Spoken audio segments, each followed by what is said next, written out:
Hi viewers, I am Sanhaj. You are watching Learning English with Molla. আগের দিন আমরা present tense নিয়ে আলোচনা করেছিলাম, আজকে পাস্ট টেন্স নিয়ে আলোচনা করব। ওকে, দেখো পাস্ট টেন্স আমরা জানি যে প্রেজেন্ট টেন্সকে যেরকম চার ভাগে ভাগ করা গিয়েছিল, অর্থাৎ simple present, past present continuous, present perfect, present perfect continuous. ঠিক সেরকম পাস্ট টেন্সকেও চার ভাগে ভাগ করা যায়, অর্থাৎ simple past, past continuous, past perfect, past perfect continuous. আমরা এক একটা ভাগ ধরে ধরে ডিসকাস করব, সেম এজ প্রিভিয়াস ভিডিওস। ওকে, তো প্রথমে সিম্পল পাস্ট। সিম্পল পাস্ট, এই সিম্পল পাস্টকে আমরা দুইভাবে ব্যবহার করে থাকি। একটা হচ্ছে, এক নম্বর হচ্ছে action completed in the past.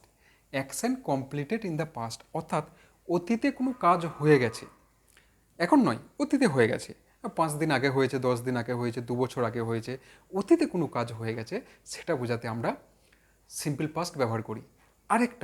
আরেকটা হচ্ছে পাস্ট হ্যাবিট। যেরকম আমরা সিম্পল প্রেজেন্টে দেখলাম যে হ্যাবিচুয়াল ট্রুথ বোঝাতে সিম্পল প্রেজেন্ট ব্যবহার করা হয়, সিম্পল পাস্টের ক্ষেত্রে পাস্ট হ্যাবিট অর্থাৎ অতীতের কোনো অভ্যাস বোঝাতে আমরা কি করব, সিম্পল পাস্ট টেন্স ব্যবহার করব। ওকে, এরও একটা ফর্মুলা আছে, স্ট্রাকচার আছে, ঠিক যেরকম আগের টেন্সগুলোতে ছিল। প্রত্যেকটা টেন্সেরই একটা করে ফর্মুলা আছে। এখানে কি ফর্মুলা হবে? এখানে ফর্মুলা হবে সাবজেক্ট, তারপরে হচ্ছে ভার্ব টু অর্থাৎ ভার্বের সেকেন্ড ফর্ম, যেহেতু এটা পাস্ট টেন্স, ভার্বের সেকেন্ড ফর্ম, তারপরে অবজেক্ট কমপ্লিমেন্ট যেটা থাকবে সেটা দিতে হবে, না থাকলে দেওয়ার কোনো প্রয়োজন নেই। ওকে, চলো আমরা উদাহরণ দিই, এক্সাম্পল সহকারে বুঝি যে কীভাবে এটা হবে। দেখো, আমরা সেই প্রেজেন্ট টেন্সে যে বাক্যটা নিয়ে ডিসকাস করছিলাম, ওই একই বাক্যই এখানে আলোচনা করব, তাহলে কি হবে, বুঝতে আমাদের সুবিধা হবে। প্রেজেন্ট টেন্সে আমরা কি লিখছিলাম, আই প্লে ফুটবল, ওইটাকেই দেখবো। দেখো, সাবজেক্টের ঘরে আই, ঠিক আছে, ভার্বের ঘরে কি প্লে, ভার্বের ঘরে প্লে, যেহেতু ভার্বের সেকেন্ড ফর্ম তাই এখানে ইডি যোগ হয়ে গেল, প্লেড, কি প্লেড, ফুটবল, ফুটবল, ঠিক আছে। আবার দেখো হি, সে কাজটা করেছিল, তাহলে কাজ করা ইংরেজি কি, ডু এর পাস্ট ফর্ম ডিড, তাহলে he did the work, he did the work.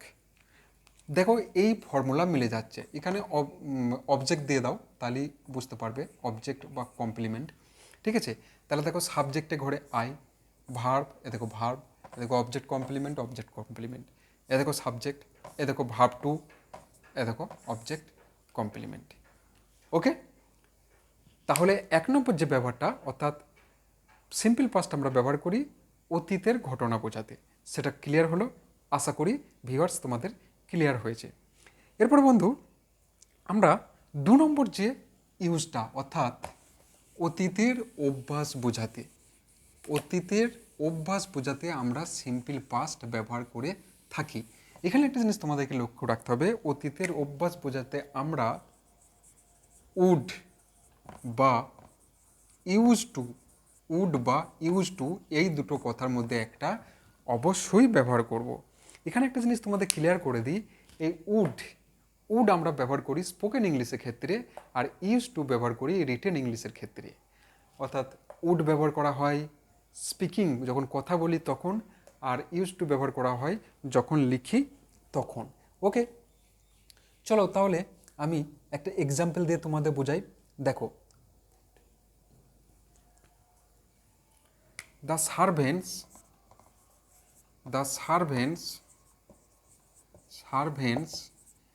used to tell them stories। দেখো, সার্ভেন্ট মানে ভৃত্য অর্থাৎ চাকর, সোজা কথাই হচ্ছে। তাহলে the servants use to tell them stories অর্থাৎ চাকরেরা বা ভৃত্যরা তাদেরকে গল্প বলতো। তো এখানে তে বিভক্তি আসবে, ঠিক আছে, গল্প বলতো। তোমরা বলতে পারো যে এইটা তো পাস্ট টেন্স হলো না, টেলটা তো ভাব, টেল তো ভাব, টেলের পাস্ট ফর্ম তো টোল্ড, টোল কেন হলো না? কারণ কেন হলো না, তোমাদেরকে আমি যে নন ফাইনাইট ভাব পড়িয়েছিলাম জিরান্ড পার্টিসিপেল ইনফিনিটিভ, সেখানেই এখানে ক্লিয়ার করা আছে। যদি কেউ ওই ভিডিওটা না দেখে থাকো তাহলে আমার চ্যানেলে সার্চ করো, ওই ভিডিওটা পেয়ে যাবে। ওখানে তুমি ভালো করে ভিডিওটা বুঝে নাও, কারণ এখানে ইনফিনিটিভ ইউজ করা আছে, অর্থাৎ টু ইউজ করা আছে। আর টু যুক্ত ভাব সবসময় বেস ফর্ম হয়, অর্থাৎ প্রেজেন্ট ফর্ম হয়, অর্থাৎ 1 নম্বর ফর্ম হয়। বোঝা গেছে? এটা তোমাদের ক্লিয়ার করার জন্য তোমরা নন ফাইনাইট ভার্ব বা জেরান্ড পার্টিসিপেল ইনফিনিটিভের যে ভিডিওটা আমার চ্যানেলে আছে সেই ভিডিওটা তোমরা অবশ্যই দেখে নাও, তাহলে তোমাদের এটা ক্লিয়ার হয়ে যাবে। ওকে, আবার দেখো, এটা আর একটা এক্সাম্পল দিই, তাহলে তোমাদের আরও একটা বুঝতে সুবিধা হবে। কি না, রামবাবু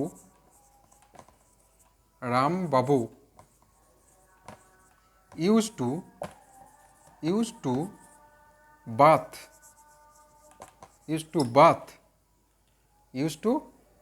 এখানে ই হবে কিন্তু। দেখো, তোমরা বলবে স্যার BATH বাত হয়। একটা জিনিস ক্লিয়ার করে বলে দিই তোমাদেরকে, এখানে যেহেতু বাত কথাটা এলো তোমাদের সুবিধা হবে। BATH বাত এই কথাটা হচ্ছে নাউন, ঠিক আছে, নাউন। আর BATHE বেথ এই কথাটা হচ্ছে ভার্ব, তাহলে আমার এখানে তো ভার্ব দরকার, তাই এখানে ই হলো, হয়েছে। তাহলে Rambabu use to bathe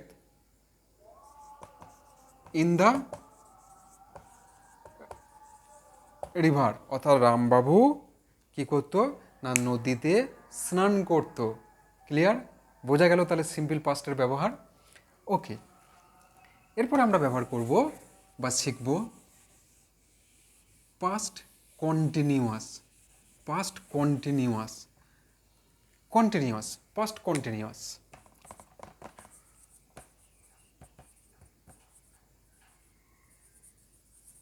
past continuous আমরা কখন ব্যবহার করি? দেখো, পাস্ট কন্টিনিউয়াস আমরা ব্যবহার করি অতীতে কোনো কাজ কিছু সময় ধরে চলেছিল, কাজটা অতীতে চলেছিল। যেমন আমরা খেলছিলাম, তারা সাঁতার কাটছিল, ঠিক আছে, রাম পড়ছিল, সব কিন্তু অতীতে হয়েছে, ঠিক আছে। অর্থাৎ অতীতে কোনো কাজ কিছু সময় ধরে চলছিল বোঝাতে আমরা পাস্ট কন্টিনিউয়াস টেন্স ব্যবহার করে থাকি। এর ফর্মুলা বা স্ট্রাকচারটা কি? সাবজেক্ট, তারপরে বি ভার্ব। এই বি ভার্ব এখানে কি হবে? এখানে হবে ওয়াজ ওয়্যার, ঠিক আছে। আগে যেরকম হয়েছিল প্রেজেন্ট কন্টিনিউয়াসে এম ইজ আর, এখানে হবে ওয়াজ ওয়্যার। ক্লিয়ার? ওয়াজ কখন হবে?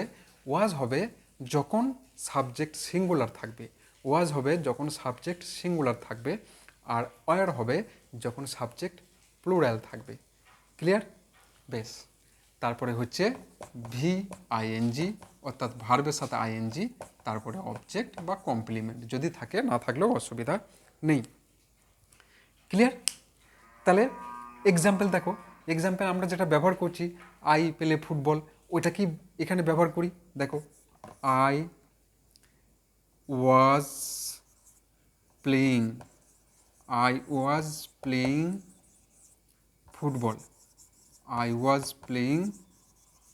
ফুটবল, ঠিক আছে। তাহলে দেখো, সাবজেক্ট বিভাব ওয়াজ, ভার্বের সাথে ING, প্লে ভার্বের সাথে ING, অবজেক্ট কমপ্লিমেন্ট, ফুটবল হচ্ছে অবজেক্ট। ক্লিয়ার? আরেকটা এক্সাম্পল দিই, তাহলে তোমাদের বুঝতে আরও সুবিধা হবে। দেখো,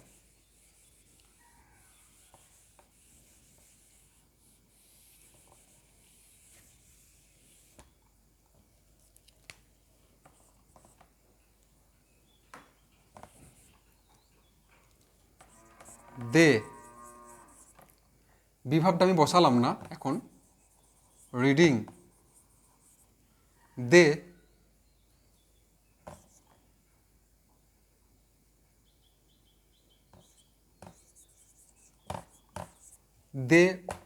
রিডিং বুকস, এখানে বিভাবটা কি হবে? ওয়াজ না ওয়্যার? ভালো করে দেখো, দে হচ্ছে প্লুরাল, প্লুরাল। আর আমি তোমাদেরকে আগেই বলেছি যে সাবজেক্ট যদি প্লুরাল হয় তাহলে আমরা বিভাবটা ওয়ার ব্যবহার করব। ক্লিয়ার? তাহলে এখানে দে এর পর আমরা ব্যবহার করব ওয়ার, অর্থাৎ they were reading a book. Clear হয়েছে? আশা করি তোমাদের এই জায়গাটা কোনো সমস্যা থাকবে না। এখানে আর একটা জিনিস তোমাদেরকে বলি, দেখো, যদি দুটো ক্লোজ থাকে এবং সেই ক্লোজ দুটো হোয়েন বা হোয়াইল দিয়ে যুক্ত থাকে, তাহলে কিন্তু আমরা একটা কি করব, একটা পাস্ট কন্টিনিউয়াস করব আর একটা সিম্পল পাস্ট করব। বুঝতে পারলে না তো? আমি আরেকবার বলে দিচ্ছি। পাস্ট কন্টিনিউয়াস আমরা বুঝে গেলাম যে অতীতে কোনো কাজ কিছু সময় ধরে চললে তাকে আমরা পাস্ট কন্টিনিউয়াস বলি। এবার দেখো, দুটো ক্লোজ যদি থাকে, দুটো ক্লোজ কীরকম, যেমন আমি যখন তোমাকে দেখেছিলাম তখন তুমি খেলছিলে। আমি যখন তোমাকে দেখেছিলাম তখন তুমি খেলছিলে, দুটোই অতীতে। আমি দেখেছিলাম অতীত, তুমি খেলছিলে অতীত। ঠিক আছে? এই দুটো ক্লোজ যখন হোয়েন বা হোয়াইল দিয়ে যুক্ত করা থাকবে, হোয়েন বা হোয়াইল দিয়ে যুক্ত থাকবে, তখন আমরা কি করব, একটা ক্লোজ ব্যবহার করব পাস্ট কন্টিনিউয়াস, আর একটা ব্যবহার করব সিম্পল পাস্ট। এক্সাম্পল দিই, তাহলে এক্সাম্পল না দিলে তোমাদের ক্লিয়ার হবে না।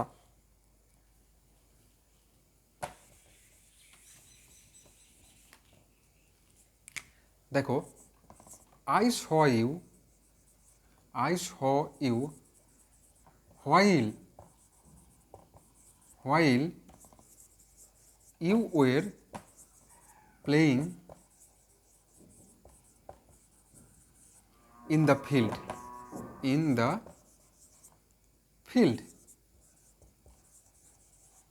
ঠিক আছে?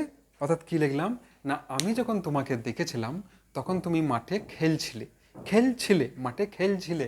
দেখো, you were playing in the field, আমি এটা পাস্ট কন্টিনিউয়াস করেছি, আর এটা আই স ইউ, এটাকে আমি সিম্পল পাস্টে রেখে দিয়েছি। যুক্ত করেছি কি দিয়ে? যুক্ত করেছি হোয়াইল দিয়ে। এরপর একটা আমি হোয়েন দিয়ে তোমাদের দেখাই।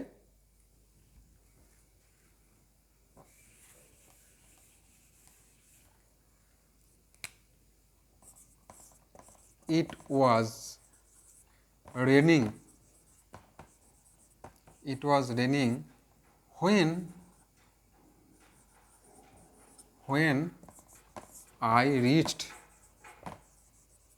when I reached home. এটা কি মানে হলো না, আমি যখন বাড়ি পৌঁছেছিলাম তখন বৃষ্টি হচ্ছিল। যোগ করা আছে দেখো হোয়েন দিয়ে। যদি এরকম হয়, অর্থাৎ দুটো ক্লোজ হোয়াইল বা হোয়েন দিয়ে যোগ করা থাকে, তাহলে তোমাকে অর্থ অনুযায়ী একটা ক্লোজকে পাস্ট কন্টিনিউয়াস আর একটাকে সিম্পল পাস্ট ইউজ করতে হবে। ঠিক আছে? যেমন এটা দেখো, সিম্পল পাস্ট ইউজ করেছি, এই পাস্ট কন্টিনিউয়াস ইউজ করেছি, আর এটা সিম্পল পাস্ট ইউজ করেছি। ওকে ভিউয়ার্স, বোঝা গেল? চলো নেক্সট হচ্ছে পাস্ট পারফেক্ট।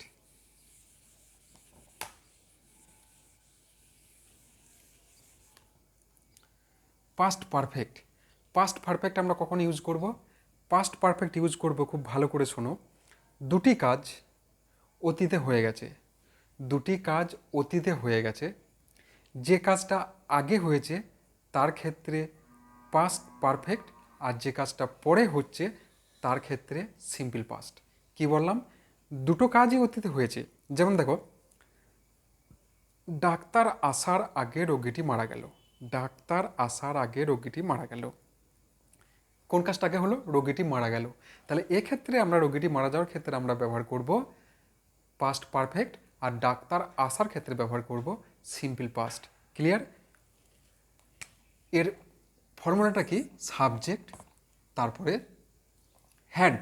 এখানে হ্যাভ ভার্বের পাস্ট ফর্ম মানে হ্যাড বসবে। তাহলে সাবজেক্ট, ঠিক আছে? সাবজেক্টের পর কি হবে না, সাবজেক্টের পর মেন ভার্বের থার্ড ফর্ম, তারপরে অবজেক্ট। ঠিক আছে? যদি এক্সাম্পল দিই তাহলে আশা করি তোমাদের কাছে এই ব্যাপারটা আরও ক্লিয়ার হবে। যেমন দেখো, আমি স্টেশনে পৌঁছাবার আগে ট্রেনটা ছেড়ে গেল। আমি স্টেশনে পৌঁছানোর আগেই ট্রেনটা ছেড়ে গিয়েছিল। ঠিক আছে? তাহলে আমি স্টেশনে পৌঁছানোর আগেই আমি স্টেশনের পৌঁছানোর আগেই ট্রেনটা ছেড়ে গিয়েছিল। কোন কাজটা আগে হলো? ট্রেনটা ছাড়াটা আগে হলো। তাহলে the train had started, the train had started কখন? Before I reached the station. ঠিক আছে, এখানে দেখো সাবজেক্ট, এখানে দেখো দ্য ট্রেন হ্যাড স্টার্টেড, অর্থাৎ যে কাজটা আগে হবে সেটার ক্ষেত্রে পাস্ট পারফেক্ট। তাহলে ট্রেনটা আগে ছেড়ে গেছিলো, তাহলে দ্য ট্রেন হ্যাড স্টার্টেড কখন? Before I reach the station, যখন আমি স্টেশনে পৌঁছানোর আগে। এই দুটো ক্লোজকে লিঙ্ক করবে কিন্তু বিফোর আর আফটার, এই দুটো ওয়ার্ড, বিফোর আর আফটার। ঠিক আছে, এবং অনেকে হয়তো বলতে পারে স্যার এই যে আপনি বসিয়েছেন দ্য ট্রেন হ্যাড স্টার্টেড, এটা যদি আমি পরে বসাই, অবশ্যই পরে বসানো যাবে, তখন বিফোরটা হয়ে যাবে আফটার। কীরকম না, দ্য ট্রেন হ্যাড স্টার্টেড, এই কথাটা যদি আমি পরে বসাই তাহলে কি হবে না, I reached the station after the train had started, I reached the station after the train had started. ঠিক আছে, যদি আগের কাজটা আগে বসাই তাহলে হবে বিফোর, যদি আগের কাজটা পরে বসাই তাহলে হবে আফটার। ক্লিয়ার? আমি আরেকটা এক্সাম্পল দিচ্ছি, তোমাদের বুঝতে সুবিধা হবে। দেখো, অমিত বাড়ি আসার আগে, পূর্বে মানে আগে, ঠিক আছে, অমিত বাড়ি আসার পূর্বে নীলিমা চলে গেল। অমিত বাড়ি আসার আগে নীলিমা চলে গেল।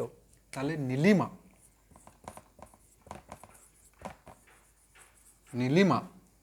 হ্যাড গান, নীলিমা হ্যাড গান বিফোর অমিত কেম হোম। দেখো, নীলিমা যেহেতু আগে চলে গেছে, কাজটা আগে হয়েছে, তাই নীলিমার ক্ষেত্রে আমি ব্যবহার করলাম নীলিমা হ্যাড গান কখন? Amit came home, before Amit came home, Amit বাড়ি আসার আগে। যদি আমি এটা আফটার ইউজ করি তাহলে এই ক্লোজটা প্রথমে দেবো, Amit came home after Nilima had gone. আশা করি ভিউয়ার্স তোমরা বুঝতে পেরেছো। এরপর আমরা যাব পাস্ট পারফেক্ট কন্টিনিউয়াসের ক্ষেত্রে। ঠিক আছে, পাস্ট পারফেক্ট কন্টিনিউয়াসের ক্ষেত্রে দেখো, পাস্ট পারফেক্ট কন্টিনিউয়াস আমরা কিন্তু খুব একটা ব্যবহার করি না, অর্থাৎ বর্তমানে পাস্ট পারফেক্ট কন্টিনিউয়াসকে খুব কম ব্যবহার করা হয়। তা হলেও আমরা কি করব, এই টেন্সটা আমরা বুঝে নেব। ঠিক আছে, দেখো পাস্ট পারফেক্ট কন্টিনিউয়াস কখন ব্যবহার করব না, পাস্ট পারফেক্ট কন্টিনিউয়াস ব্যবহার করব অতীতকালে কোনো বিশেষ সময়ে আগে একটা কাজ শুরু হয়েছিল। অতীতকালে কোনো বিশেষ সময়, নির্দিষ্ট সময়, বিশেষ সময়ের আগে কাজটি শুরু হয়েছিল এবং সেই সময় পর্যন্ত চলেছিল। আবার বলছি, অতীতকালে কোনো বিশেষ সময় বা নির্দিষ্ট সময়ের আগে কাজটা শুরু হয়েছিল এবং সেই সময় পর্যন্ত চলেছিল, এরকম বোঝাতে আমরা কি ব্যবহার করব, এরকম বোঝাতে আমরা পাস্ট পারফেক্ট কন্টিনিউয়াস ব্যবহার করব, পাস্ট পারফেক্ট কন্টিনিউয়াস টেন্স ব্যবহার করব। ঠিক আছে, এই পাস্ট পারফেক্ট কন্টিনিউয়াস টেন্সের ফর্মুলা কি? দেখো, প্রেজেন্ট পারফেক্ট কন্টিনিউয়াস টেন্সের ফর্মুলাটা মনে করো। প্রেজেন্ট পারফেক্ট কন্টিনিউয়াস টেন্সের ফর্মুলা ছিল সাবজেক্ট, তারপরে ছিল হ্যাজ হ্যাভ, কিন্তু এখানে হবে হ্যাড যেহেতু এটা পাস্ট পারফেক্ট কন্টিনিউয়াস। তারপরে কি ছিল? বিন, তাহলে বিন হয়ে যাবে। ঠিক আছে, তারপর কি ছিল? তারপর ছিল মেন ভার্বের সাথে আইএনজি, মেন ভার্বের সাথে আইএনজি, মেন ভার্ব আইএনজি হয়ে গেল। তারপরে হচ্ছে অবজেক্ট বা কমপ্লিমেন্ট, এটাই ছিল। অর্থাৎ তুমি যদি প্রেজেন্ট টেন্সের 4টা ভাগের ফর্মুলা মনে রাখতে পারো তাহলে সবগুলোই মনে রাখতে পারবে, কারণ একের সঙ্গে অন্যটা অঙ্গাঙ্গিভাবে জড়িত। ঠিক আছে, তাহলে অতীতকালে কোনো কাজ কোনো বিশেষ সময়ে পূর্বে আরম্ভ হয়ে সেই সময় পর্যন্ত চলেছিল বোঝাতে পাস্ট পারফেক্ট টেন্স হয়।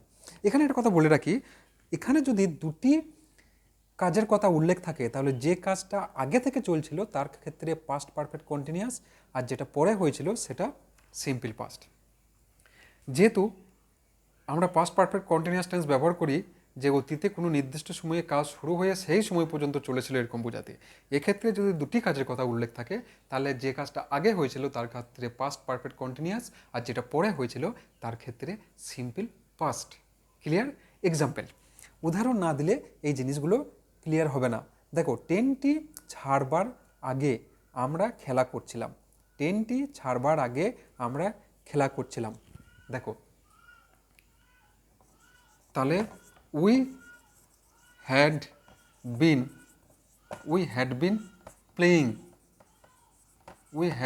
প্লেয়িং। আমরা খেলা করছিলাম কখন? Before the train started.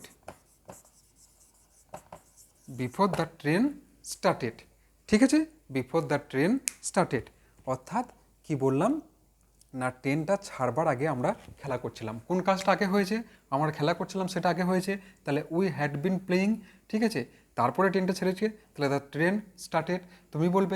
তোমরা বলবে যে স্যার, আপনি যে বললেন যে কোনো বিশেষ সময়ের আগে কাজটা শুরু হবে, এই যে ট্রেনটা ছাড়ার টাইমটা বিশেষ সময়, তার আগে থেকে আমরা খেলছি এবং সেই সময় পর্যন্ত খেলছিলাম।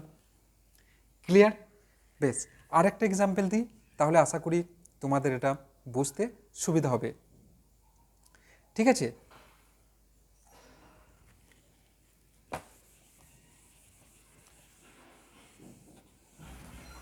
এক্ষেত্রেও আমরা কি করতে পারি?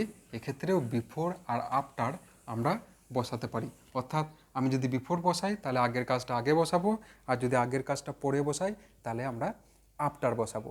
ঠিক আছে, আরেকটা বলছি, দেখো, she had been reading a novel when I went to meet her. She had been reading a novel. She had been reading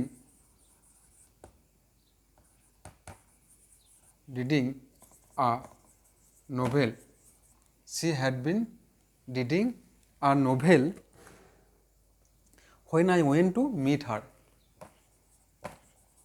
When I went to meet her.